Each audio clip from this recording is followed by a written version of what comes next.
Alhamdulillah wassalatu wassalamu ala rasulillah wa ala alihi wa sahbihi wa mawalah wa la hawla wa la quwata illa billahi wa ba'du. Hadirin dan hadirat yang dimuliakan Allah subhanahu wa ta'ala, karena kita sudah memasuki bulan Rabiul Awal, maka sangat tepat sekali kalau pembahasan Qasasul Quran ini kita akan mengkisahkan tentang kisah Nabi kita Muhammad sallallahu alaihi wasallam. Anggap ini maulidnya. Mengkisahkan tentang Nabi kita Muhammad sallallahu alaihi wasallam. Hadirin dan hadirat yang dimuliakan Allah subhanahu wa ta'ala, kalau kita hendak mengkisahkan Rasul kita, boleh jadi usia kita sudah habis, tapi kisahnya belum selesai diceritakan. Karena memang menceritakan orang besar, orang agung, orang mulia, itu banyak kisah-kisah yang syarat dengan pelajaran dan makna, khususnya bagi kehidupan kita. Dan mengenal kisah Rasul kita Muhammad sallallahu alaihi wasallam bagian daripada memaknai syahadat yang kedua, wa asyhadu anna Muhammadan Rasulullah. Karena di antara pertanyaan yang akan ditanyakan Munkar dan Nakir adalah siapa nabimu. Kalau di dunia saja kita tidak bisa menjawab siapa nabi kita, bagaimana pula di alam kubur? Apa yang harus kita jawab? Maka malam ini kita akan coba meringkas kisah Rasul sallallahu alaihi wasallam dari permulaan sampai akhir. Mungkin agak lama ya, tapi tidak ada masalah. Kita tahu bahwa Nabi sallallahu alaihi wasallam dianugerahkan nasab terbaik. Kalau diurut nasab Nabi sallallahu alaihi wasallam, baik dari jalur ayah ataupun ibu sampai kepada Adam alaihi salatu wassalam, tidak ada nasab Nabi ke atas yang berzina. Semuanya menikah. Itulah yang dikatakan Nabi sallallahu alaihi wasallam dalam hadisnya, bahwa dia katakan, aku tidak keluar dari sifah. Sifah itu artinya turunan pezina, tapi aku dikeluarkan dari nikah. Semua turunan Rasul ke atas semua menikah untuk menjaga nasab tadi. Dan Nabi sallallahu alaihi wasallam adalah manusia terbaik dari Bani Hashim. Dan Bani Hashim sendiri adalah kabilah terbaik dari Kinanah. Dan Kinanah sendiri adalah kabilah terbaik dari keturunan Adnan. Artinya Nabi sallallahu alaihi wasallam bukan orang biasa, tapi memiliki nasab mulia ke atas. Hadirin dan hadirat yang dimuliakan Allah subhanahu wa ta'ala, Nabi sallallahu alaihi wasallam memiliki ayah bernama Abdullah dan memiliki ibunda bernama Aminah bintu Wahb. Adapun paman-pamannya, Rasul sallallahu alaihi wasallam dianugerahi dari arah bapak itu 10 paman. Tetapi yang masih hidup sampai kenabian dan kerasulan Rasul kita Muhammad sallallahu alaihi wasallam hanya tersisa 4 paman saja. Itu pun yang 2 mukmin dan 2 kafir. Adapun yang mukmin Hamzah dan Abbas, adapun yang kafir Abu Lahab dan Abu Talib. Cuman bedanya Abu Talib menolong Nabi, Abu Lahab memusuhi Nabi. Adapun dari pihak ibu, Nabi SAW tidak punya paman kecuali satu. Itulah turunannya adalah Sa'ad ibn Abi Waqqas. Makanya Nabi SAW berbangga dengan Sa'ad karena ayahnya adalah pamannya. Adapun putra-putra Nabi SAW, semua putra putri Nabi SAW itu dari Khadijah, kecuali satu orang, namanya Ibrahim. Itu dari Maryah Qibtiyah. Tapi semua keturunan Nabi SAW itu dari rahim Khadijah. Saat Aisyah radhiyallahu anha cemburu karena Nabi SAW selalu menyebut-nyebut Khadijah padahal sudah meninggal lama, maka Nabi SAW ingin menjelaskan bagaimana rasa cinta Rasul yang tersisa saat Khadijah meninggal dunia. Salah satunya Rasul mengatakan kepada Aisyah, bagaimana mungkin aku melupakan Khadijah sementara seluruh putra-putriku terlahir dari rahimnya. Pertama Qasim, anak laki-laki. Kemudian yang kedua Abdullah. Adapun anak perempuan pertama Zainab, kemudian yang kedua Ruqayyah, kemudian yang ketiga Ummu Kulthum, dan yang terakhir Fatimah. Adapun Ibrahim sekali lagi itu bukan putra Aminah, bukan putra Khadijah, tapi putra budaknya, namanya Maryah Qibtiyah, hadiah daripada Muqawqis.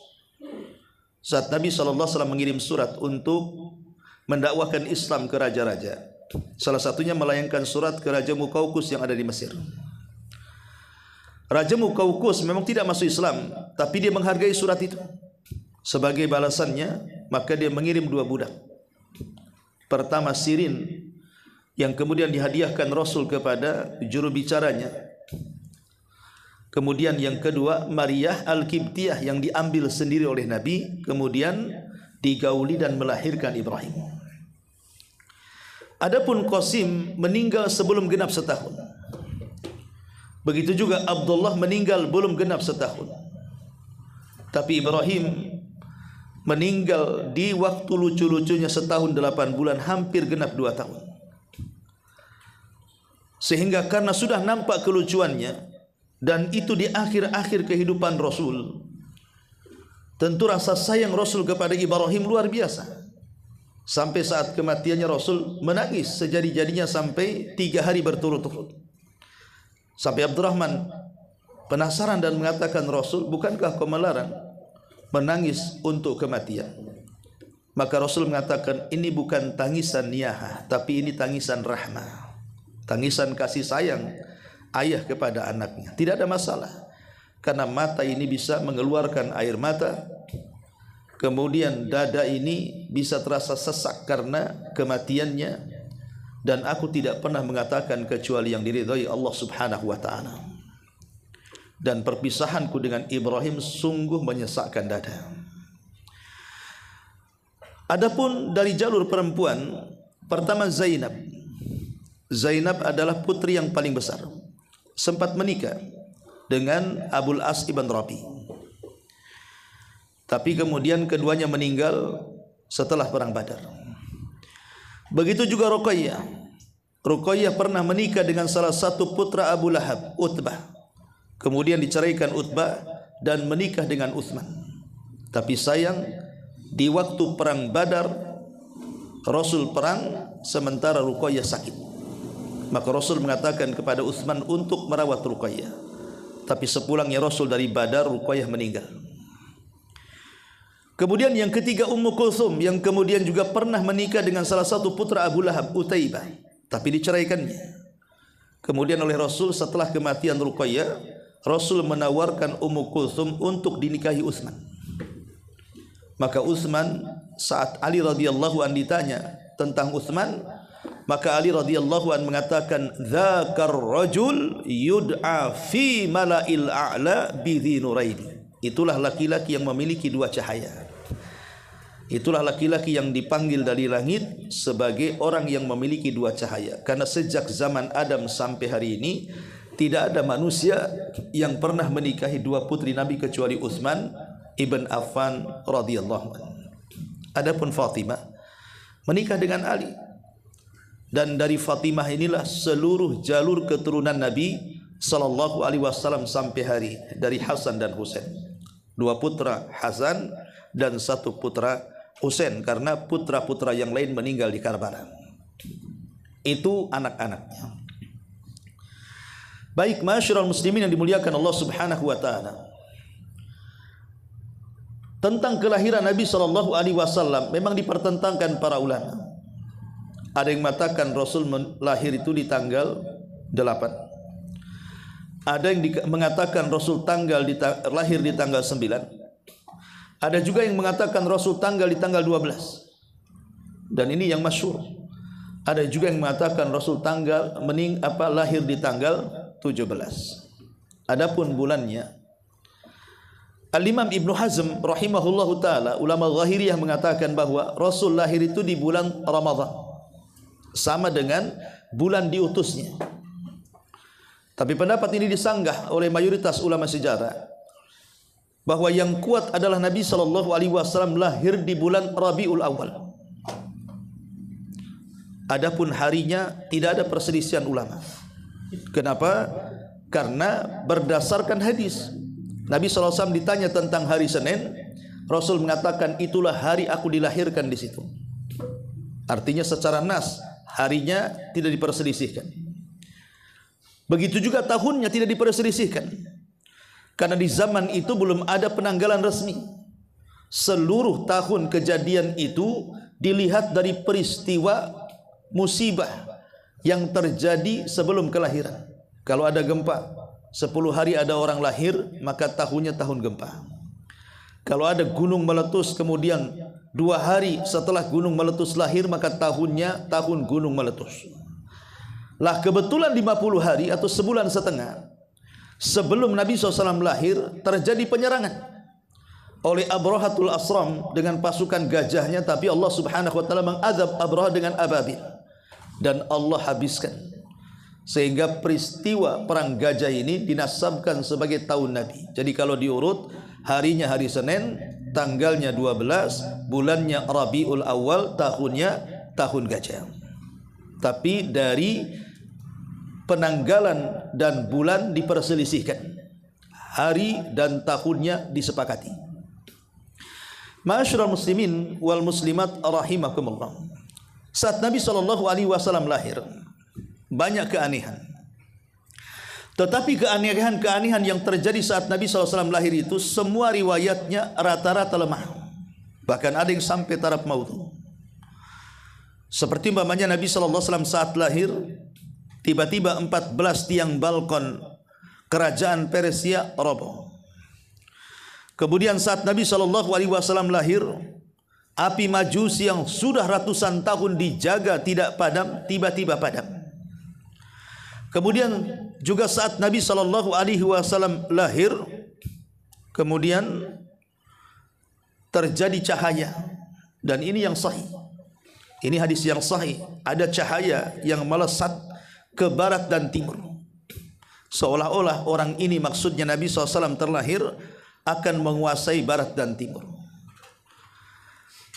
Ma'asyiral muslimin yang dimuliakan Allah Azza wa Jalla, bahkan saat kelahirannya, khususnya di kota Madinah, tersiar kabar orang-orang Yahudi.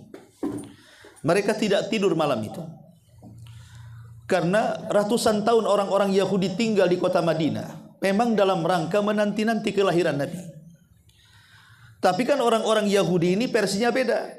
Maksudnya adalah kelahiran Nabi itu dari keturunan Bani Israel. Makanya mereka kemudian bertahan di kota Madinah sampai ada tanda-tanda yang jelas akan lahirnya seorang Nabi dari Bani Israel. Di malam itu muncul keanehan yang disebut dengan Najmu Ahmad, muncul bintang Ahmad. Dan itu tidak ada yang mengetahui kecuali orang-orang Yahudi yang tercatat dalam kitab-kitab mereka. Sehingga tokoh-tokoh orang-orang Yahudi itu ramai di malam itu, saling bertanya satu dengan yang lainnya, adakah di rumah-rumah orang-orang Yahudi yang melahirkan? Jadi semua dicek rumah-rumah orang-orang Yahudi malam itu. Saat bintang itu muncul, rupanya tidak ada satupun yang melahirkan. Masalahnya setelah peristiwa itu beberapa hari, tersebar berita bahwa di Mekah ada anak laki-laki yang terlahir di malam bintang Ahmad itu muncul. Dari sinilah ulama-ulama Yahudi menangis dan mengatakan zahabat nubuwatu Bani Israel, telah hilang kenabian Bani Israel dan berpindah kepada Bani Ismail. Dan orang Arab kan keturunan Ismail. Nah, artinya bahwa apa yang selama ini orang-orang Yahudi tunggu-tunggu itu rupanya tidak sebagaimana yang mereka kehendaki. Mereka inginnya Nabi yang muncul kelahirannya itu dari suku mereka Bani Israel. Rupanya Allah berkehendak lain. Rupanya Nabi akhir zaman itu dari Bani Ismail atau dari orang Arab yang notabene orang Arab itu musuh mereka di zaman itu. Makanya ulama-ulama Yahudi menangis dan mengatakan laqad zahabat nubuwatu Bani Israel, sungguh telah hilang kenabian Bani Israel. Cukup diakhiri dengan Isa bin Maryam. Isa itulah nabi terakhir dari nabi-nabi Bani Israel. Lah saat Nabi SAW lahir, kebetulan Aminah ibn Wahab ini air susunya tidak baik, sehingga ketika itu Abu Lahab yang ketika itu belum jahat, masih baik, dia menawarkan Thuwaibah budaknya, bagaimana kalau seandainya disusukan kepada Thuwaibah, karena Thuwaibah juga punya anak. Rupanya setelah Rasul SAW bayi diberikan kepada Thuwaibah, mau pula dia dengan air susunya Thuwaibah ini. Saking senangnya Abu Lahab, akhirnya Abu Lahab memerdekakan budaknya karena mau air susunya diminum oleh Rasul kita Muhammad sallallahu alaihi wasallam. Lah kebiasaan bangsa Arab ikhwan ketika itu, jarang orang-orang kota, ingat semua nabi itu lahir di kota. Bukan berarti kemudian meremehkan desa, tidak. Tapi semua para nabi itu lahir di kota. Termasuk Rasul kita Muhammad SAW itu orang kota. Ya. Jadi kebiasaan orang-orang kota di zaman itu adalah menyerahkan bayi-bayi mereka ke pedesaan. Untuk apa? Satu, supaya tidak terkontaminasi bahasa. Orang desa itu bahasa Arabnya masih fasih, tapi orang kota ini sudah tercemar. Ya samalah dengan kita bahasa Indonesia gitu ya. Kalau orang kota kan aneh-aneh kan. Ya, bahasa Indonesianya itu kadang disingkat-singkat, kadang ada bahasa aneh, produk baru gitu ya. Anak-anak yang muda-muda pahamlah, kita yang tua-tua tak paham tuh. Jadi yang pertama supaya bahasanya terselamatkan. Yang kedua untuk kesehatan. Karena di desa itu jarang ada wabah di zaman itu.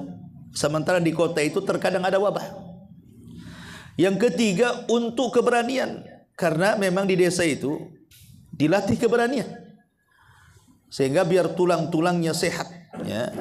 Dan macam-macam lah alasan kenapa orang-orang kota itu menyerahkan bayi-bayi mereka untuk disusukan ke pedesaan. Lah kebetulan ada satu kabilah namanya Bani Sa'diyah. Terjadi paceklik hebat di kampungnya ini.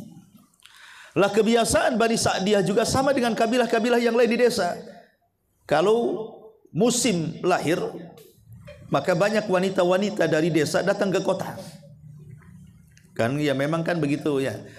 Kalau ada kematian biasanya banyak pengumuman innalillahi. Tapi kalau ada kelahiran banyak orang melahirkan. Kan itu ya umumnya kan. Ya di kita juga umumnya gitu. Kalau hari ini ada meninggal, hati-hati besok ada lagi tuh. Ya. Kalau hari ini ada melahirkan, tuh biasanya mama di sana ada yang melahirkan tuh. Jadi ada musim-musimnya melahirkan dan kematian. Jadi orang-orang Bani Sa'diyah ini mengirim 40 wanita. Tentu yang memiliki anak bayi ya, kalau enggak punya anak bayi tidak keluar dari susunya. Mereka berangkat bertolak dari Bani Sa'diyah menuju kota Mekah. Untuk apa? Untuk menawarkan diri menyusui bayi-bayi orang kaya dengan upah yang lumayan. Masalahnya ketika sampai wanita-wanita ini tiba di kota Mekah, setiap melihat Nabi SAW bayi yang kecil, yang lucu, yang mungil ini selalu tidak mau diambil. Satu ditengok tak mau, dua ditengok, sampai 40 wanita lewat tak mau nengok. Alasannya apa? Pertama dia anak yatim, yang kedua miskin. Kalau kami ambil, lalu imbalan kami apa? Tujuan kami mengambil bayi supaya dapat upah. Ini anak yatim, keluarganya miskin, tak mungkin bisa bayar untuk menitipkan bayinya kepada kita. Rupanya ada seorang wanita yang ketinggalan. Jadi teman-temannya sudah sampai Mekah. Ini wanita ini dengan keluarganya ketinggalan karena keledai ataupun unta yang ditungganginya itu unta kurus. Namanya Halimah Sa'diyah. Suaminya disebut Abul Harith. Berangkatlah kemudian Halimah dan keluarganya itu dengan bayi kecilnya menuju kota Mekah. Sampai di kota Mekah sudah habis bayinya. Maksudnya bayi-bayi orang kaya. Tinggal bayi-bayi orang miskin. Tadinya Halimah tidak punya keinginan untuk mengambil bayi. Tapi saat kemudian melihat bayi Nabi SAW, entah kenapa suaminya tertarik. Dan mengatakan, udah ambil aja bayi yang ini. Mudah-mudahan dengan membawa bayi ini, daripada kita pulang tidak membawa, mudah-mudahan membawa berkah. Akhirnya Halimah setuju, diambillah Rasul kita Muhammad SAW itu. Lah di malam harinya, mereka kan jauh dari Bani Sa'diyah ke kota Mekah itu kan berhari-hari. Sehingga lelah gitu. Akhirnya kemudian karena kurang makanan, Halimah Sa'diyah ini, air susunya itu akhirnya sedikit. Untuk menyusui anaknya saja itu kurang. Entah kenapa setelah Nabi bergabung dengan mereka, tiba-tiba kambing yang dibawanya itu tetenya penuh dengan air susu dan bisa diperah. Disitulah terjadi keanehan pertama. Akhirnya malam itu mereka minum air susu sebanyak mungkin. Dan tiba-tiba kemudian Halimah pun penuh dengan air susu dan bisa menyusui anaknya. Bahkan Rasul SAW pun akhirnya menetes di sebelah kanannya. Ada peristiwa saat Halimah menetekkan Rasul di sebelah kirinya. Rasul tak mau. Dipaksa pun tak mau. Kenapa? Karena tetes sebelah kiri Halimah itu untuk anaknya Abdullah. Jadi dia mau yang sebelah kanan. Seolah-olah Nabi SAW walaupun bayi tahu itu bukan haknya gitu maksudnya. Dia ingin yang haknya saja. Tuh Nabi bayi masih kecil tahu. Ya ini haknya, ini bukan haknya. Kita udah gede pun tak tahu hak kita mana. Lewat pejabat-pejabat itu, hak dia mana, hak rakyat mana nggak paham. Ya. Jadi akhirnya kemudian Nabi SAW pun berangkat. Lah sepanjang jalan, entah kenapa unta yang ditunggangi yang tadinya lemas jadi kuat. Jadi kuat, mampu berjalan jauh, mampu berlari, bahkan bisa menyusul teman-temannya. Mereka belum sampai di kabilah, Halimah sudah sampai duluan. Paling belakang datang, paling depan datang. Paling belakang pergi, paling depan datangnya. Itu karena mukjizat Nabi SAW. Bahkan ketika Rasul sampai di Bani Sa'diyah kan terjadi kekeringan hebat tuh. Tiba-tiba hujan malam itu. Dan sehari-harinya kambing Halimah menjadi gemuk. Bahkan kalau ada kambing kemudian terlibat dengan kambing Halimah ikut gemuk. Dan itu salah satu mukjizat yang disebutkan oleh ahli sejarah. Nabi SAW memiliki irhasat namanya. Beda mukjizat dengan irhasat. Irhasat itu keanehan sebelum diutus. Kalau keanehan setelah diutus disebut mukjizat namanya. Ya. Baik. Ya. Setelah Nabi SAW di pangkuan Halimah Sa'diyah, tepat ketika usia Nabi SAW 2 tahun. Kan menyusui bayi kan 2 tahun. Halimah ingin mengembalikan kepada Khadijah, tapi berat hati. Akhirnya kemudian Khadijah pun mengizinkan Halimah boleh membawa Rasul kita beberapa tahun ke depan. Akhirnya diambil lagi, tidak jadi kembalikan. Lah di usia Nabi SAW kurang lebih 4 tahun, disinilah terjadi pembelahan dada. Saat Nabi SAW sedang bermain dengan Abdullah, tiba-tiba datang 2 malaikat, kemudian menangkap Rasul, kemudian membelah dada Rasul, mengambil jantungnya, kemudian dicuci dengan air zam-zam di bejana emas, kemudian dimasukkan lagi, dijahit lagi, dan tidak terjadi apapun dengan Nabi SAW. Dan itu disaksikan oleh Abdullah, anak kecil, sama-sama 4 tahun. Disinilah Abdullah ketakutan, akhirnya lari melaporkan kepada Halimah apa yang terjadi dengan Nabi SAW. Maka Halimah bergegas kemudian mencari Rasul. Ketika berjumpa kaget. Kenapa? Karena bekas jahitannya masih ada. Disitulah akhirnya dia takut kalau Rasul itu tersambat jin dan setan. Makanya di umur usia 4 tahun akhirnya Halimah ingin mengembalikan kepada Nabi, kepada Khadijah, kepada Aminah bintu Wahb, ibunya. Tapi oleh Aminah ditolak dan mengatakan, Anakku tidak mungkin tersambat jin, tersambat setan. Kamu jangan takut dan jangan khawatir wahai Halimah.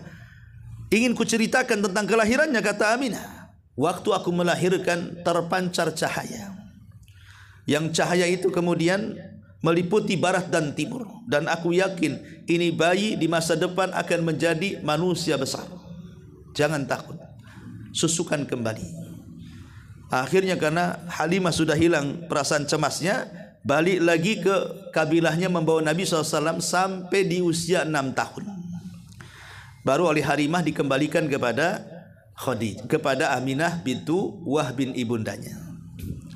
Lah setelah kemudian di usia 6 tahun, baru saja beberapa waktu bersama Aminah ibundanya, Aminah menginginkan Rasul ini diperkenalkan dengan ayahnya. Walaupun ayahnya sudah meninggal, minimalnya tahu kuburannya lah. Karena kan ketika Abdullah meninggal dunia terkena wabah Yathrib, wabah kota Madinah, atau mungkin sekarang kena corona lah istilahnya ya. Karena kan dikenal Madinah itu sebelum kedatangan Rasul kota yang penuh dengan wabah, maka disebut Yathrib. Tapi setelah kedatangan Rasul dirubah menjadi Madinah dan hilang wabahnya. Jadi Abdullah ketika safar ke Syam mampir di kota Yathrib atau Madinah, disitulah terkena wabah. Akhirnya meninggal dan dikuburkan di kota Madinah. Lah ibundanya Aminah ini, ibunda Rasul, ingin mengenalkan Rasul kepada bapaknya. Kalau sudah tidak kenal di waktu hidup, minimalnya kuburannya lah. Makanya diajak ziarah dari Mekah menuju Madinah, dia, Ummu Aiman dan Rasul kita Muhammad SAW yang ketika itu masih 6 tahun. Sampai di kota Madinah, berziarah ke kuburannya. Selang beberapa hari menetap di kota Madinah, kemudian pulang ke kota Mekah. Tapi sayang, antara Mekah dan Madinah ada satu tempat namanya Abwa. Disitulah Aminah sakit. Dan sebab sakit pula Aminah meninggal dunia di kota itu, dan Rasul menyaksikan saat Aminah meninggal. Akhirnya Rasul diambil alih oleh Ummu Aiman, dibawa pulang ke Mekah, kemudian diserahkan kepada kakek tercintanya Abdul Muttalib. Lah Abdul Muttalib ini adalah Sayyidul Arab. Dia pemimpin Arab, bukan orang biasa Abdul Muttalib ini. Dia pemimpin Arab, disegani manusia di zaman itu. Dan dia sangat menyayangi Nabi SAW. Bahkan singgasananya, kalau dulu kan orang Arab singgasana itu mungkin sajadah khusus bagi raja gitu ya. Tidak ada orang yang berani duduk di situ. Tapi Nabi SAW dibiarkan usia 6 tahun lari-lari duduk di singgasananya. Paman-pamannya ketika itu marah, tapi Abdul Muttalib mengatakan biarkan dia duduk di situ. Saya melihat di masa depan anak ini akan menjadi besar. Ya, karena Abdul Muttalib sendiri dalam mimpinya yang memberi nama Muhammad ataupun Ahmad. Abdul Muttalib yang memberi nama Ahmad ataupun Muhammad. Kenapa? Karena tafaul, optimis bahwa nanti anak ini kalau sudah besar akan banyak dipuji orang. Makanya diberikan nama Muhammad ataupun Ahmad. Dan di zaman itu belum ada nama Ahmad atau Muhammad kecuali Nabi kita. Kalau sekarang ya berserak-serak nama Muhammad, nama Ahmad di mana-mana ya. Tapi zaman dulu nggak ada kecuali Nabi. Dengan harapan supaya apa? Supaya kalau dia besar banyak dipuji. Ini juga pelajaran bagi kita, kalau ngasih nama jangan sembarang. Ya, karena nama itu berpengaruh kepada perilaku anak. Bahkan sebagian ulama mengatakan nama itu bagian daripada doa. Maka kasihlah anak-anak kita nama terbaik. Makanya dahulu di zaman Nabi SAW ada seseorang dikunyah sebagai Abul Hakam. Jadi orang ini suka mendamai-damaikan orang, dan setiap mendamaikan orang selalu berhasil damai. Maka orang-orang pun menyebut sebagai Abul Hakam. Abul Hakam itu orang yang bijaksana, yang suka menentukan hukum dan membereskan persoalan. Berjumpa Abul Hakam ini dengan Nabi SAW. Kata Nabi SAW, ya Abul Hakam, kenapa engkau disebut Abul Hakam? Maka Abul Hakam mengatakan begini, Rasul, karena saya suka mendamai-damaikan orang, maka orang-orang menyebut saya Abul Hakam. Kata Rasul, kamu punya putra berapa? 3. Siapa nama putramu? Ya, kemudian disebutkan Abdullah, kemudian Ismail, dan beberapa anak disebutkan. Kemudian Nabi SAW, sebaiknya kau tidak mengatasnamakan Abul Hakam. Sebaiknya carilah anakmu yang tertua, nasabkan namamu kepada anakmu yang tertua. Kenapa Nabi SAW disuruh merubah kunyah dari Abul Hakam ke kunyah anak terbesarnya? Karena tidak boleh menyebut Abul Hakam sementara dia berprofesi suka menetapkan hukum. Kalau hanya sekedar nama saja boleh, tapi kalau dia profesinya suka sebagai hakim, kemudian orang-orang mengambil inisiatif dan memanggilnya Abul Hakam, ulama mengatakan haram, tidak boleh. Karena di sini terkandung kesyirikan. Terkandung kesyirikan, seolah-olah apa? Hukum di tangan dia, padahal hukum di tangan Allah Subhanahu wa taala. Makanya tidak boleh sembarang ngasih nama gitu. Makanya Rasul mengatakan sebaiknya kau hapus nama Abul Hakam, nasabkan kepada anakmu yang tertua. Baik, kembali kepada kisah Nabi SAW. Jadi setelah Nabi SAW diasuh oleh kakeknya Abdul Muttalib, sayang Abdul Muttalib tidak lama, hanya 2 tahun mengasuh Rasul. Karena setelah itu Abdul Muttalib meninggal. Lah saat meninggal itulah Abdul Muttalib berpesan kepada putra-putranya agar merawat Nabi. Dan pesan terkhusus kepada Abu Talib. Kenapa Abu Talib lebih diutamakan Abdul Muttalib untuk melihara Nabi, padahal paman-paman Rasul yang lainnya itu kaya-kaya? Abu Talib ini miskin, anaknya banyak. Ya. Sementara paman-paman yang lain itu kaya-kaya, Abu Lahab, Hamzah itu kan kaya-kaya, paman-paman yang lain itu. Abdul Muttalib ingin menyerahkan pengasuhan Rasul kepada Abu Talib karena Abu Talib itu dia saudara kandung Abdullah. Sementara paman-paman yang lainnya itu seibu walaupun sebapak. Karena Abdul Muttalib itu kan istrinya banyak. Ya, dan banyak anaknya. Ya, yang sekandung dengan ayahanda Rasul itu adalah Abu Talib. Itulah alasannya. Karena bagaimanapun yang sekandung secara emosional lebih dekat dibandingkan yang seibu. Makanya Abdul Muttalib meminta. Yang kedua, Abdul Muttalib melihat bahwa Abu Talib ini ada aura-aura pemimpin. Pemimpin untuk memimpin Arab sepeninggalnya. Makanya diserahkan kepada Abu Talib. Lah di tangan Abu Talib inilah Nabi SAW hidup cukup lama. Bahkan sampai dia menikah. Bahkan sampai diangkat menjadi Nabi dan Rasul. Abu Talib selalu di samping Rasul. Baru meninggal setelah pengepungan Bani Hashim. Pengepungan 3 tahun kudeta terhadap Bani Hashim oleh Abu Jahal CS dengan 18 kabilah yang lainnya, terjadi kelaparan di Bani Hashim. Itulah yang menyebabkan Abu Talib sakit. Setelah pengepungan 3 tahun baru kemudian Abu Talib meninggal dunia. Artinya kan hidupnya Rasul dengan Abu Talib itu lama. Wajar kalau seandainya Rasul itu, walaupun Abu Talib bukan ayahnya, tapi Rasul sangat mencintai Abu Talib. Sampai satu hari orang-orang datang kepada Abu Talib, maksudnya orang-orang kafir, untuk menghentikan dakwah Nabi dan mengatakan, ya Abu Talib, kalau engkau tidak bisa menghentikan si Muhammad itu, kami yang akan menghentikan dengan tangan kami. Kata Abu Talib, tunggu sebentar, saya akan coba berdialog dengan keponakan. Maka setelah kasus ancaman itu, Abu Talib mendatangi Rasul dan mengatakan, ya ibna akhi, wahai anak saudaraku. Abu Talib tidak menyebut wahai Muhammad, karena sayangnya dia menyebut dengan kalimat wahai anak saudaraku. Wahai anak saudaraku, orang-orang musyrik itu, orang-orang kafir Quraisy sudah mulai menekan aku dan mengancam aku agar engkau menghentikan dakwah. Bagaimana menurutmu? Maka Nabi SAW mengatakan, wahai pamanku, sekiranya mereka orang-orang musyrik itu mematahari kemudian meletakkan matahari di tangan kananku, dan sebagian mereka mengambil bulan kemudian meletakkan di tangan kiriku, agar aku meninggalkan dakwah yang mulia, wallahi ma taraktu hadzal amr, demi Allah aku tidak akan meninggalkan perkara ini. Melihat kesungguhan Rasul, Abu Talib bangkit semangat dan keberaniannya dan mengatakan, kalau begitu lakukan sesukamu, katakan sekehendakmu, aku akan membelamu. Itulah Abu Talib. Maka sejak itu tidak ada yang berani menyentuh Rasul karena ada Abu Talib. Orang-orang Quraisy itu berani menyentuh Rasul setelah Abu Talib meninggal. Tapi ketika Abu Talib hidup, walaupun agamanya sama, masih musyrik, tapi mereka tidak berani. Tidak berani menyentuh Rasul selama Abu Talib masih hidup. Itulah kecintaan Rasulullah SAW sampai ketika Abu Talib meninggal dan tidak mau mengucapkan 2 kalimat syahadat, sedihnya berhari-hari.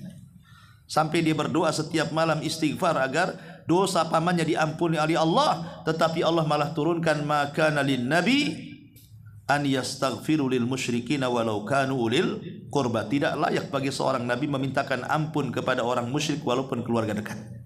Turun ayat ini menunjukkan Abu Talib tidak bisa diselamatkan. Walaupun di neraka dia diringankan azabnya, tapi dia tidak bisa diselamatkan dari api neraka. Ma'asyiral muslimin wal muslimat rahimani wa rahimakumullah. Lah ketika Nabi SAW di usia 12 tahun, layaknya anak-anak muda di zaman itu, usia 12 tahun, usia remaja lah. Orang-orang Quraisy ini kebiasaan mereka di usia belasan tahun biasanya kalau ayahnya seorang pedagang, maka anak-anak seusia itu biasanya sudah dilatih untuk berniaga. Diajak ke Syam, diajak ke Yaman, pokoknya diajak safar lah. Supaya apa? Supaya ilmu perniagaan itu mengakar mengurat di darah-darah anak-anak Quraisy itu. Termasuk Nabi SAW di usia 12 tahun, dia meminta kepada Abu Talib untuk dilibatkan. Karena ketika itu Abu Talib hendak safar ke Syam. Kata Rasul, aku tidak mau berpisah dengan kamu. Libatkan aku dalam jual beli ini.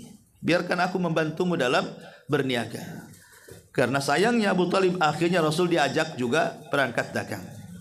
Ketika sampai di perbatasan Syam, rupanya kafilahnya dicegat oleh seorang pendeta namanya Buhairah Rahim.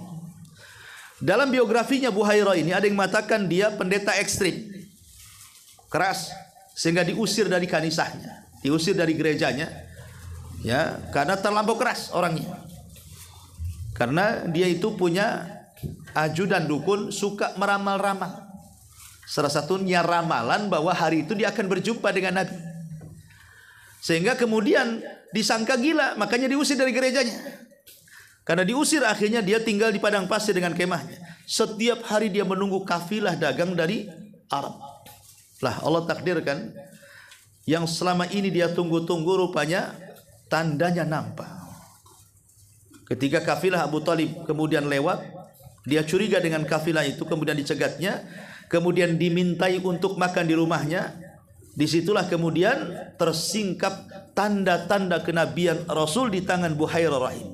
Ada tanda kenabian di pundak Rasul. Kata Buhairah kepada Abu Talib, kalau anak ini sampai diketahuan orang Yahudi akan dibunuh. Sebaiknya jangan diteruskan ke Syam. Orang Syam banyak Yahudi. Nanti dibunuh anak ini. Sebaiknya pulangkan ke Mekah.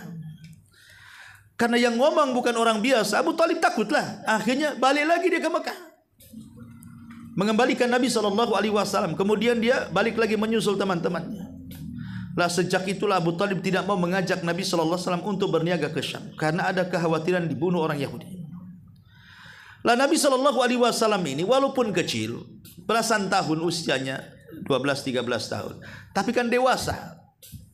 Dia memikirkan bagaimana caranya membantu pamannya yang miskin. Anak-anaknya banyak, keluarganya miskin, sementara dia makan di situ, tempat tinggal di situ. Jadi Rasul kepikiran untuk meringankan beban pamannya Abu Talib. Dilihatnya anak-anak sebayanya, rupanya banyak bekerja sebagai penggembala dengan mengambil upah sedikit dari orang-orang kaya Mekah. Maka Nabi SAW mulai mendaftarkan diri menjadi penggembala kepada orang-orang kaya untuk mengambil upah sedikit hanya untuk meringankan beban pamannya. Lihat, usia belasan tahun sudah mikir untuk memenuhi hajat kebutuhan keluarganya. Hari ini udah kuliah, masih saja kirim udah kuliah loh ya. Kalau kuliah oke lah, wajar untuk bayar SPP. Ini udah kuliah, padahal udah kerja pun mungkin gajinya nggak ini, masih juga ngerepotkan orang tuanya. Akalnya di mana anak-anak sekarang ini? Ya. Nabi belasan tahun dah mandiri, bantu keluarganya. Kemudian setelah Nabi SAW kemudian lama menjadi penggembala kambing belasan tahun. Dan ingat bahwa dari sinilah Allah Subhanahu wa Ta'ala memang mengatur kenapa Rasul harus jadi penggembala kambing.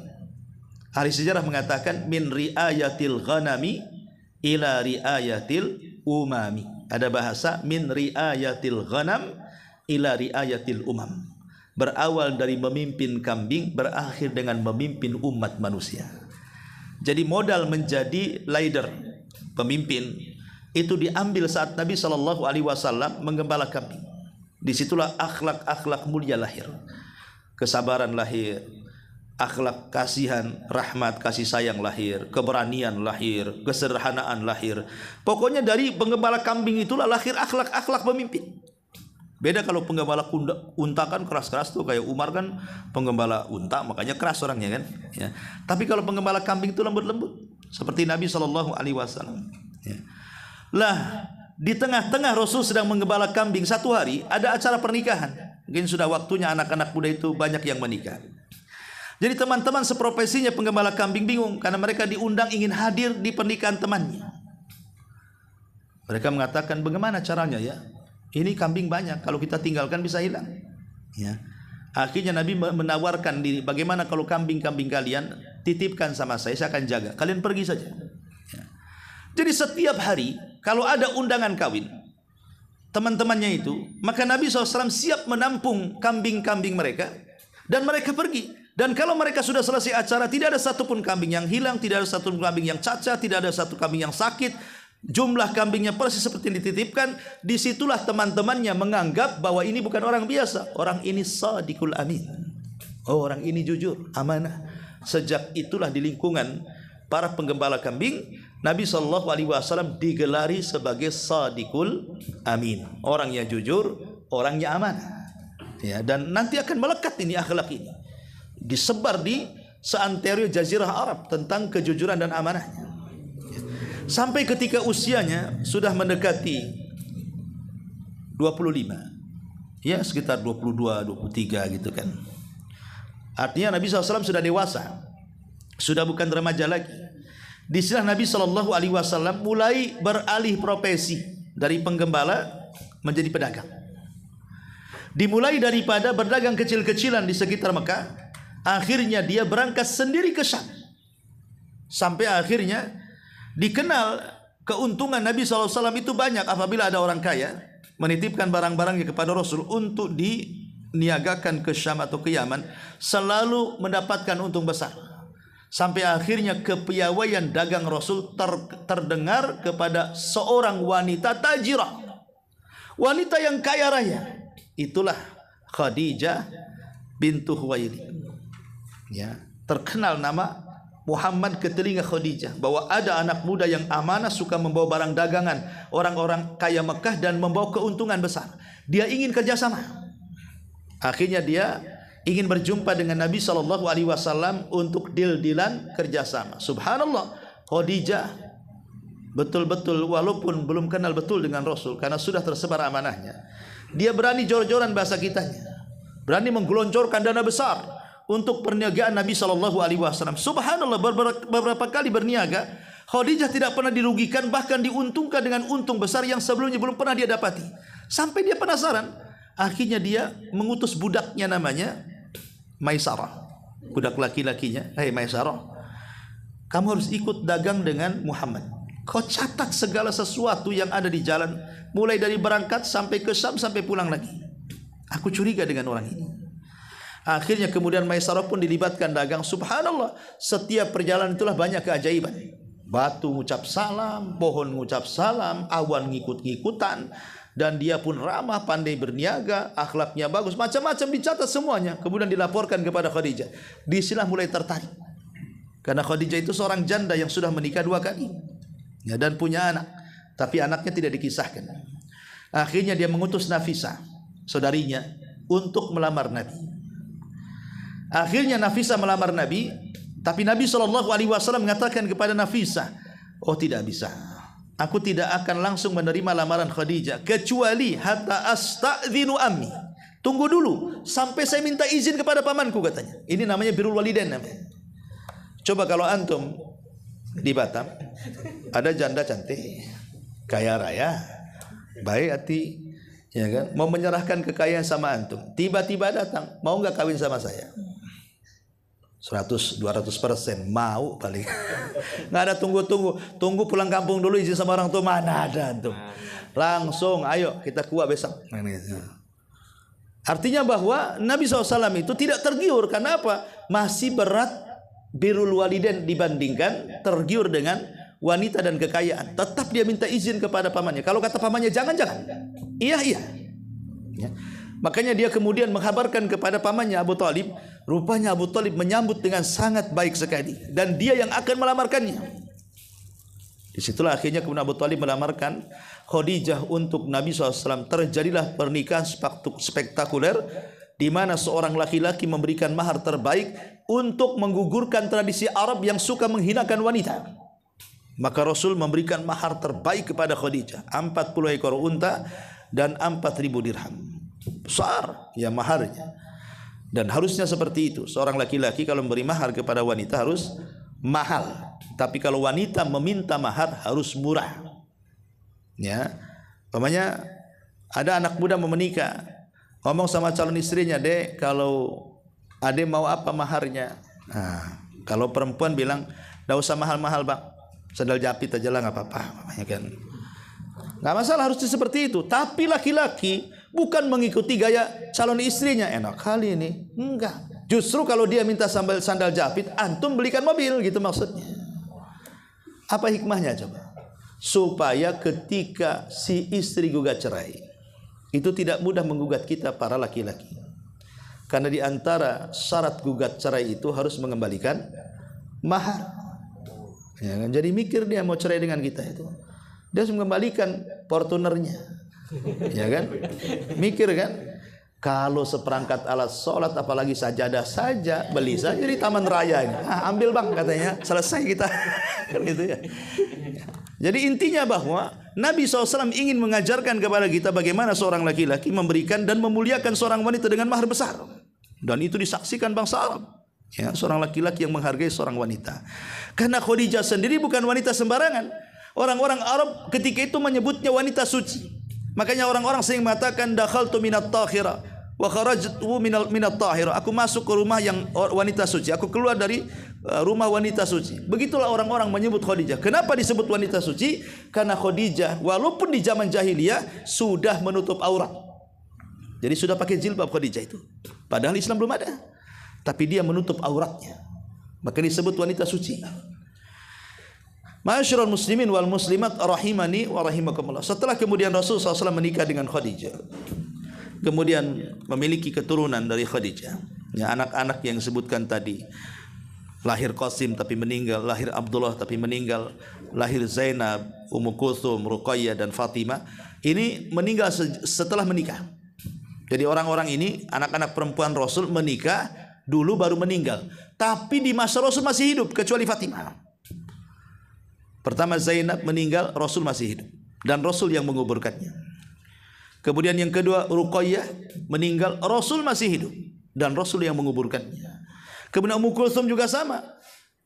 Dia meninggal, Rasul masih hidup kecuali Fatimah. Rasul meninggal 6 bulan setelahnya baru Fatimah menyusul. Tapi di sini bagaimana musibah yang bertubi-tubi kepada Rasul. Nabi SAW diberikan musibah kematian putra-putrinya dan dia menyaksikannya. Karena bagaimanapun meninggalnya anak itu lebih sedih dibandingkan meninggal istri. Kalau istri alhamdulillah bisa kawin lagi ya. Kalau anak ini kadang-kadang sedih. Atau kematian orang tua kadang-kadang sebagian orang anak yang jahat malah senang. Alhamdulillah. Kenapa? Nggak dengar lagi radio bututnya. Lu hari-hari ngomel aja. Karena mati berhenti dia. Tapi ada juga yang sedih karena mungkin dia birrul walidain. Tapi kalau meninggalnya anak laki-laki yang kecil, anak bayi, itu kan belum nampak nakalnya, ikhwan. Lain kalau sudah besar anaknya, udah kurang ajar sama orang tuanya, mati alhamdulillah kan gitu ya. Tapi kalau anak bayi kan belum nampak ininya, nakalnya, solehnya belum. Ya. Orang tua mana yang tahan anaknya meninggal? Nabi aja bisa menangis, kan gitu. Itulah musibah yang dialami Nabi SAW. Lah setelah kemudian Nabi SAW menikah dengan Khadijah, maka di usia Rasul SAW 30 tahun ke atas. Memang sebelumnya banyak peristiwa ya. Ada peristiwa perang Pujar, Rasul ikut. Ada peristiwa Hilful Fudul juga Rasul ikut. Ada peristiwa Ka'bah terkena banjir sampai akhirnya dirobohkan dan dibangun kembali. Kemudian peletakan Hajar Aswad justru Rasul yang mendamaikannya. Jadi itu banyak peristiwa di situ ya. Tapi kita langsung saja. Jadi ketika Nabi SAW sudah di usia ya 36, 37, itu kan suksesi kekayaan Rasul. Rasul sudah kaya raya karena dia peniaga ulung masalahnya. Tetapi kekayaan tidak bisa membawa Rasul sallallahu alaihi wasallam tenang hatinya. Kenapa? Karena melihat makin rusak masyarakat Arab ini, namanya zina, khamar, judi, perempuan macam-macam, makin rusak, makin hari makin rusak. Fitrahnya tidak terima. Akhirnya dia selalu menyepi. Ya, menyepi kadang ke Mina, kadang ke Arafah. Pokoknya dalam setahun itu dia menyepi. Lah, di usia 39 tahun, 6 bulan sebelum diangkat jadi Nabi. Di setelah Nabi SAW selalu bermimpi. Mimpinya aneh. Makanya Aisyah dalam hadis Bukhari menyebutkan mimpi Rasul seperti falak subuh. Maksudnya falak subuh itu, malam ini mimpi, besoknya jadi kenyataan. Dan itu terjadi selama 6 bulan. Sampai akhirnya di usia Nabi SAW mau masuk ke 40, di bulan Ramadan dia berpamitan kepada Khadijah untuk menyepi. Entah kenapa dia diilhamkan untuk pergi ke atas gunung, ke atas bukit. Disitulah dia berjumpa dengan sebuah gua yang dikenal dalam sejarah sebagai Gua Hira. Disitulah Rasul akhirnya itikaf selama sebulan di gua itu. Ya. Rupanya di gua itulah Nabi SAW pernah dimimpikan akan berjumpa dengan seseorang. Betul, ketika di tanggal-tanggal ganjil bulan Ramadan, tiba-tiba di waktu mendekati subuh datang malaikat Jibril dalam bentuk manusia dengan gaya rapi, putih, bersih, masuk ke dalam gua. Kemudian memeluk Nabi SAW. Tiba-tiba membisikkan di telinganya, "Iqra ya Muhammad." Baca wahai Muhammad. Kagetlah, ujug-ujug datang salaman, meluk, disuruh baca kan itu. Lah Nabi itu tidak bisa baca, tidak bisa nulis. Sehingga pikiran dia disuruh baca, di sana disangkanya disuruh baca tulisan. Ya kata Rasul, saya tidak bisa baca. Kata Jibril, baca. Kata Rasul, tidak bisa baca. Sampai ketiga kali, sampai kemudian dipeluk dengan erat. Rasul ketakutan, keringat kemudian bercucuran. Tetap dia mengatakan, ma'ana biqari, aku tak bisa baca. Akhirnya Jibril mengatakan, Iqra bismi rabbikal ladzi khalaq, khalaqal insana min 'alaq, Iqra wa rabbukal akram alladzi 'allama bil qalam, 'allamal insana ma lam ya'lam. Turun 5 ayat pertama surah Al-Alaq, resmi Rasul dilantik menjadi nabi. Ya. 6 bulan setelah peristiwa Gua Hira, Jibril tidak pernah datang lagi. Sampai-sampai akhirnya Rasul ada kekhawatiran. Kenapa apa yang datangi saya di gua itu jin atau setan atau siapa gitu? Karena cuma sekali aja datang. Sedih dia. Bolak-balik ke gua itu tak datang lagi orang itu. Ketika setelah 6 bulan, tiba-tiba dia mendengar suara dari langit. Wahai Muhammad, dongakkan kepalamu, katanya. Rupanya Jibril antara langit dan bumi dengan wujud aslinya. 600 sayap, yang satu sayap yang terbentang barat dan timur. Bayangkan apa enggak menggigil Rasul. Ibaratnya antum datang ke Jabal Uhud, masuk ke hutan, ketemu dinosaurus. Apa enggak menggigil kan begitu kan? Enggak pernah melihat makhluk kayak gitu. Ya. Maka Nabi SAW lari, mau lari kemana? Jibril menutup langit dan manusia tidak melihatnya, tapi Rasul memang diperlihatkan. Maka Rasul lari kemana saja tetap Jibril di atas kan? Sampai akhir saking ketakutannya lari sekencang-kencangnya masuk ke rumah Khadijah.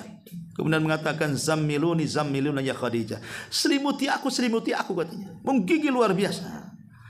Maka Khadijah datang, kemudian menyelimuti Nabi SAW dan menenangkannya dan mengatakan, wahai suamiku, jangan takut, ceritakan. Akhirnya Rasul menceritakan, kata Khadijah, oh tenang saja. Orang sepertimu tidak mungkin dihinakan Allah. Engkau ini orang baik. Engkau suka bicara sopan, jujur, suka menjamu tamu, menolong orang yang kesusahan. Macam-macam sifat-sifat yang disebutkan Khadijah kepada Rasul. Baru Rasul tenang. Tapi tidak cukup sampai di situ ketenangan Rasul. Khadijah ingin betul-betul menenangkan hati Rasul. Keesokan harinya dibawa ke pamannya, ke kerabatnya, namanya seorang pendeta Waraqah ibn Naufal. Itu masih kerabat Khadijah.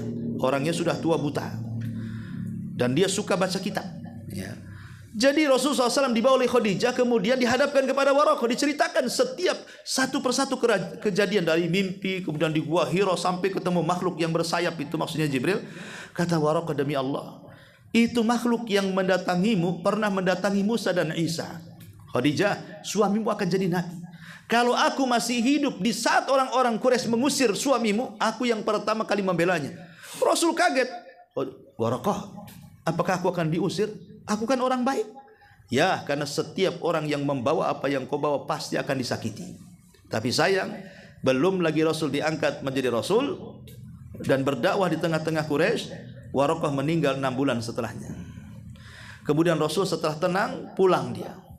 Malam itu sedang berselimut, tiba-tiba Jibril datang dan mengatakan, ya ayyuhal muddathir kum fa'angzir wa rabbaka fakabbir wa thiyabaka fatahhir wa rujza fahjur wala tamnun tastakthir wali rabbika fasbir. Ya. Turun 5 ayat pertama surah Al-Mudaththir. Artinya resmi malam itu Rasul didaulat menjadi seorang Rasul.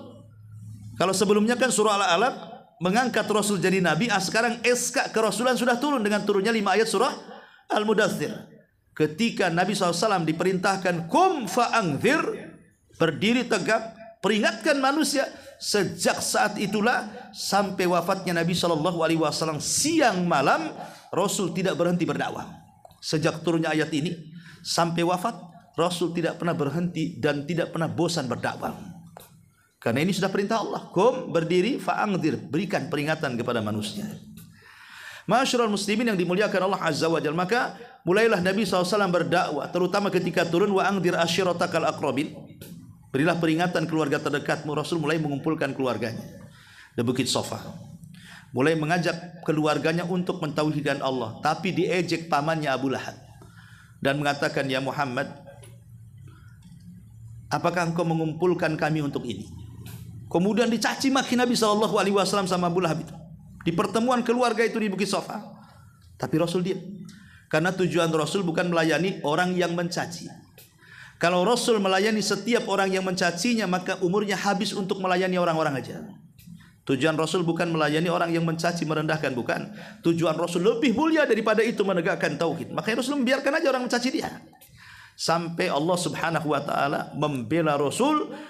Ingat, man 'ada li waliyan faqad adzantuhu bil harbi. Siapapun yang menyakiti waliku, maka dia telah menggunakan perang atau menabuh genderang perang kepada Allah. Allah utus malaikat Jibril, masukkan ke dada si Muhammad itu, tabat syada abi lahabi watab ma aghna anhu maluhu wa makasab sayasla narang datalah wa imra'atu hammalatal hatab fi jiriha hablum min masad. Masukkan. Setelah kau masukkan, suruh dia membacakan di halayak orang. Maka tiba-tiba Jibril datang memasukkan ayat itu ke dalam hati Rasul, dan dengan lancarnya Rasul mengatakan tabat syada abi lahabi watab. Ingat bahwa orang-orang Quraisy itu mereka biasa syair, sehingga disangkanya Rasul sedang menyair, padahal sedang membaca ayat. Karena kan mereka belum pernah mendengar Quran. Baru itulah mereka mendengarkan Quran, sehingga mereka langsung hafal. Tabat syada abi lahabi watab. Habis itu bubar.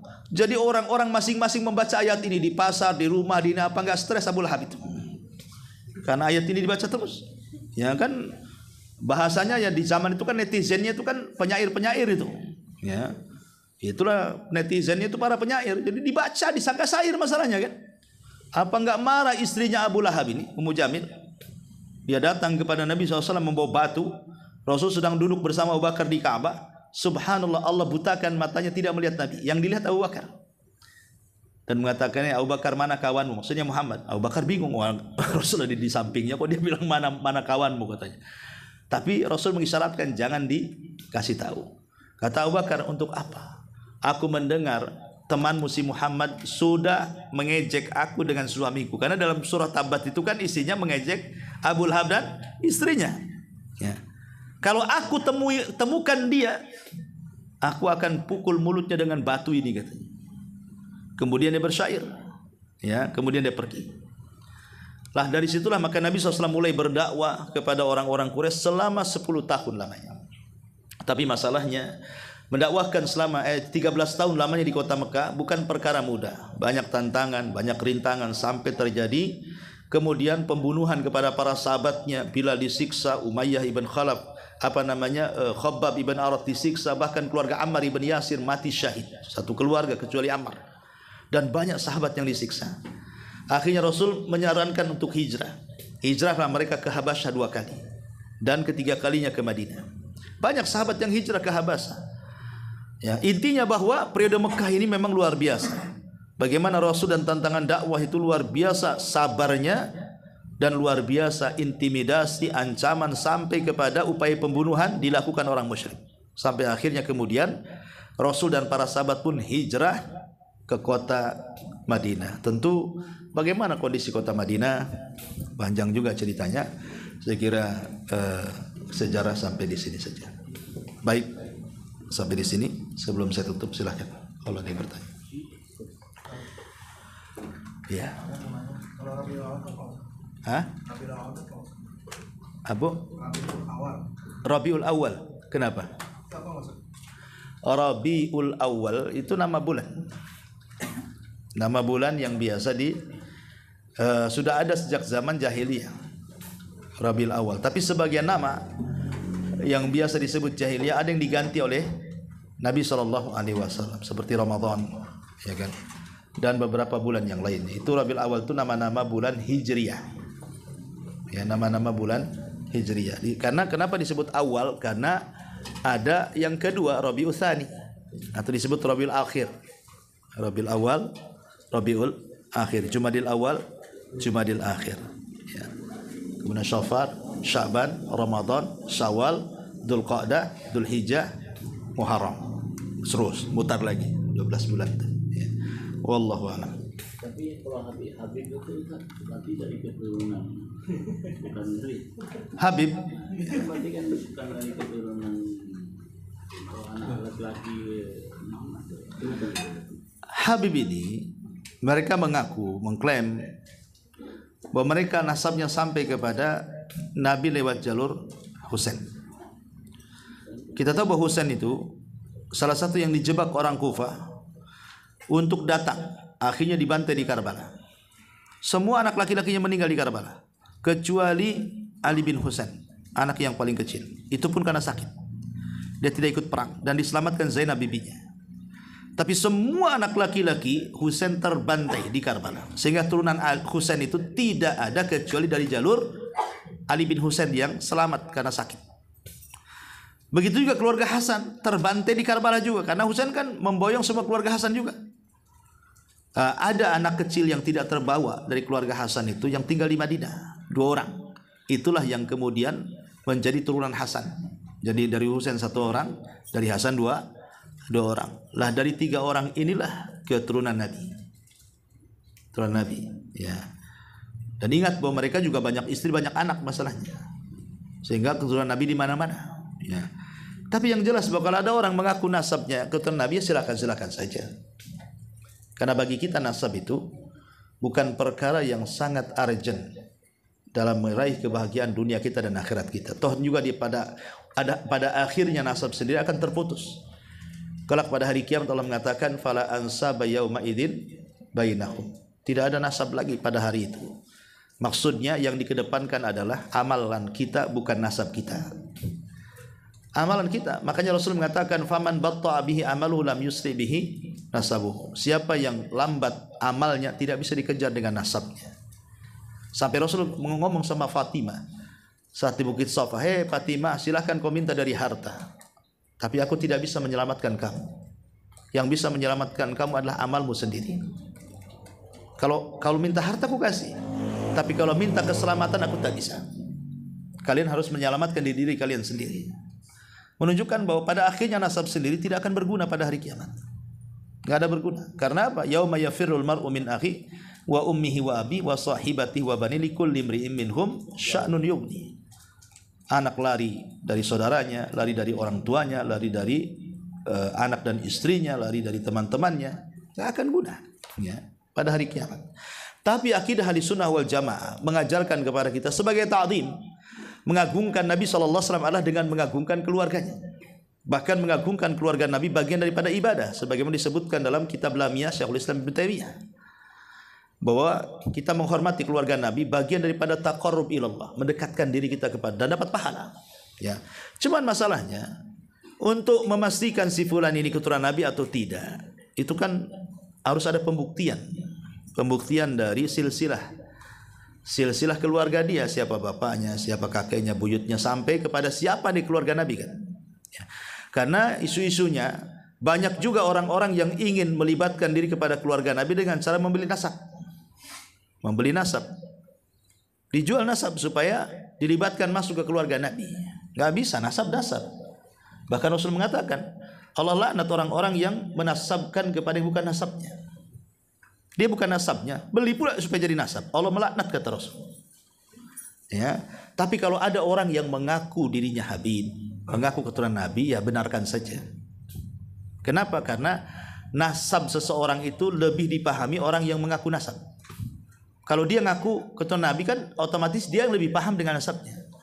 Kita kan tidak paham dengan kecuali nasab kita.